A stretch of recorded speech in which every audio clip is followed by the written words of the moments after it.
25 दिसंबर 1927 यानी कि आज ही के दिन हमारे बाबा साहब ने समाज में ऊंच नीच जात पात की खाई को पैदा करने वाले ब्राह्मणों के शास्त्र मनुस्मृति का अध्ययन किया था। अपने समाज के हजारों लोगों के साथ इस काम को अंजाम दिया था और हिंदू धर्म के जाति भेद वर्ण व्यवस्था को ना मानने की शपथ दिलाई थी। बाबा साहब ने महार सत्याग्रह के संघर्ष के अवसर पर खुले तौर पर मनुस्मृति जलाई थी। ब्राह्मणों के खिलाफ ये बहुजनों की सबसे बड़ी लड़ाई मानी जाती है, इसलिए इसे गर्व से याद किया जाता है। बताया जाता है कि बाबा साहब के द्वारा मनुस्मृति जलाए जाने के कार्यक्रम को नाकाम करने के लिए यह तय किया गया था कि इसके लिए उन्हें कोई जगह ना मिले, लेकिन एक फतेह खान नाम के व्यक्ति ने अपनी निजी जमीन को कार्यक्रम के लिए उपलब्ध कराई थी।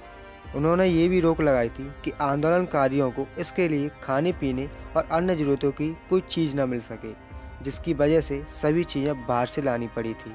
इस आंदोलन में आंदोलनकारियों को 5 शपथ दिलाई गई थी। मैं चातुर्वर्ण में विश्वास नहीं रखूंगा, मैं जाति भेद में विश्वास नहीं रखूंगा, मेरा विश्वास है कि जाति भेद हिंदू धर्म का कलंक है और मैं इसे खत्म करने की कोशिश करूंगा। ये मानकर कि कोई ऊंचा नीचा नहीं है, मैं खान पान में हिंदुओं के प्रति कोई प्रतिबंध नहीं रखूंगा। मेरा विश्वास है कि बहुजनों का मंदिर, तालाब और अन्य सुविधाओं पर समान अधिकार है। बताया जाता है कि इस प्रोग्राम के लिए बाबा साहब दासगांव बंदरगाह से पद्मावती बोट से आए थे, क्योंकि उन्हें डर था कि बस उन्हें ले जाने से इनकार न कर दे। पिछले 2-3 दिन से इस कार्यक्रम की तैयारियां चल रही थी। 6 आदमी इसे तैयार करने में लगे थे। एक गड्ढा जो 6 इंच चौड़ा और 1.5 फुट वर्गाकार आकार में बनाया गया था, जिसमें चंदन की लकड़ी रखी गई थी। इसके चारों किनारों पर 4 पोल गाड़े गए थे, जिन पर 3 बैनर टांगे थे, जिन पर लिखा था मनुस्मृति दैन दिवस, छुआछूत का नाश हो और ब्राह्मणवाद को दफन करो। 25 दिसंबर 1927 को 9 बजे मनुस्मृति का एक एक पन्ना फाड़कर बाबा साहब, सहस्त्रबुद्धे और दूसरे 6 बहुजन साधुओं ने जलाया था। और तब से लेकर आज तक बहुजन समाज के लोग इस दिन को याद करते हैं और मनुस्मृति का अध्ययन करते हैं। ब्राह्मणवादी मीडिया में इस पर बहुत तगड़ी प्रतिक्रिया हुई। एक अखबार ने उन्हें भीम असुर भी कहा। बाबा साहब ने कई लेखों में मनुस्मृति के जलाने को जायज़ ठहराया।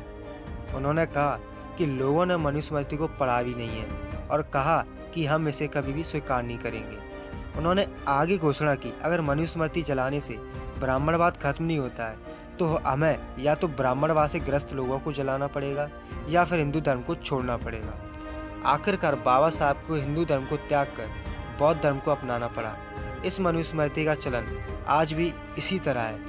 अतः दलितों को मनुस्मृति दैन दिवस मनाकर इसे जब तक जलाना पड़ेगा जब तक कि चातुर्वर्ण खत्म नहीं हो जाता। मनुस्मृति आज भी छपती है, इसलिए नहीं क्योंकि जातिवादी हिंदू समाज इसे खरीदता है, बल्कि इसलिए छपती है क्योंकि दुनिया भर के दलितों को 25 दिसंबर को मनुस्मृति दैन दिवस में जलाने के लिए मनुस्मृति की प्रतियां चाहिए होती हैं।